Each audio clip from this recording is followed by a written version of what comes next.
Hello there, Big Benedict here. We're playing God of War 3 Remastered on Chaos difficulty, and this is my Pain Plus guide and walkthrough. We're currently on installment the 30th, and this is the Zeus final boss fight, 3 of 3.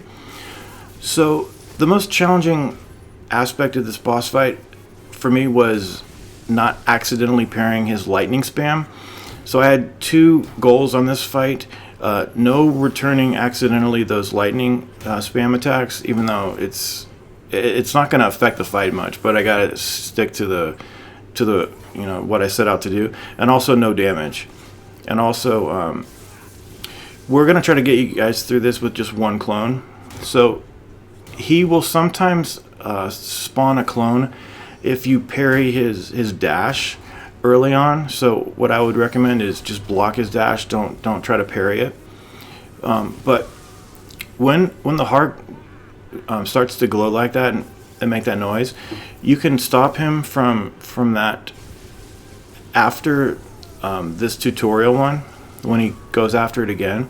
But this is the point at which he summons the first clone, and what I'm going to recommend to you is that you turtle up, you completely block, you combat roll from one side of the screen to the other, and don't deal with this clone until Zeus stops firing those lightning bolts at you and goes to the heart to get some life back and damage Gaia. But he's not going to do too much because the throws that we do will suffice, and it will mitigate any health that he's getting. So don't worry about him getting too much health. Just worry about this opportunity to deal with the clone in peace. Now sometimes he will spawn more clones. There's some variables that I deep within the game, I don't know why, but sometimes you just I think if you stay too far away from him too, but see, you can stop him from going to the heart if you get there fast enough. So don't try not to parry his dash, and then also the Blades of Exile have 100% success rate if you do it properly to launch, and then what you want to do is just follow that up with Orion's Snare and throw him in the air as much as you possibly can. It is luck determined though. Sometimes you just don't get that many throws in that he'll just shift away from you.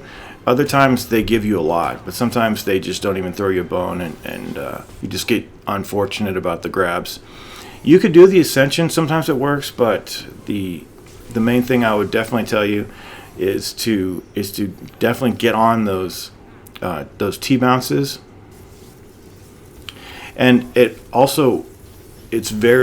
just extremely helpful to have him doing this when you're dealing with a clone.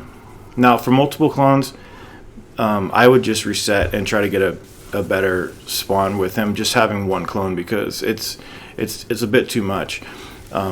When you fly over to him after that attack that he just did, you can try to bounce him, and sometimes it will be to your benefit. You can grab him, but this is the quickest way to deal with this guy.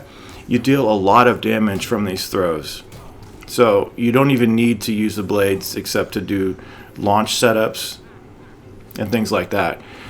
Now, if you're using the Blades of Athena, this is a much more difficult fight because you can't do what you can do with the Blades of Exile as far as the success rate of bouncing and also using the combat grapple. Yeah, it's very strange though. Sometimes he's pretty low key about, he doesn't spawn those clones too much, but other times, if you're not on top of him and keeping him preoccupied, you're probably going to find yourself getting a lot of clones at you. Look at that, he's already done. It's strange how things work like that, huh? But that has been my Pain Plus Redux, what was it, like plus guide. I hope you enjoyed it. It was a deep pleasure for me to make, and I really hope that you, one, enjoyed it, two, can find some utility in it, and three, it could help you with any part that you need to, and ease your stress as much as possible. So for the 30th installment of my walkthrough, I would like you to please continue to take care, and as always, I will see you in my next project. And until we see each other once again, I hope that you're in good health, and please take care.